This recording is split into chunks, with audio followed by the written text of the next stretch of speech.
আরে শুনো, তাড়াতাড়ি করে দোকান বন্ধ করে দাও, পুলিশ এইদিকেই আসছে। আরে পুলিশ এইদিকে আসছে তো দোকান কেন বন্ধ করবো? আরে তোমাকে আমি বলতে ভুলে গেছি, চলো এখন ভিতরে চলো, পরে বলছি তোমাকে। আরে এই দোকানটা তো বন্ধ আছে। আরে ওরা সব দোকান বন্ধ করে কোথায় চলে গেল? আরে এই কিছু বলে দিবেনি তো?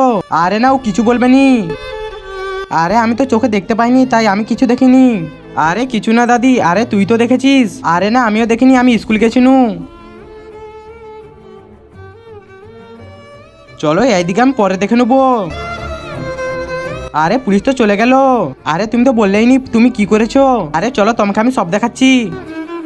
তার আগে তোমরা যদি শয়তানকে ঘৃণা করে আল্লাহকে ভালোবেসে থাকো তাহলে ভিডিওটাকে লাইক আর চ্যানেলটাকে সাবস্ক্রাইব করে যাও। আর না যদি লাইক সাবস্ক্রাইব করো তাহলে বুঝে নেবো তুমি শয়তানকে ভালোবাসো। আরে এই দেখো তোমরা, এই খরগোশটা আমি চুরি করে এনেছি, ওই জন্য পুলিশ আমাকে খুঁজছে। আরে তোমরা জানো এই খরগোশটার অনেক দাম, চলো একে আমরা কোথাও অন্য জায়গায় রেখে দিই।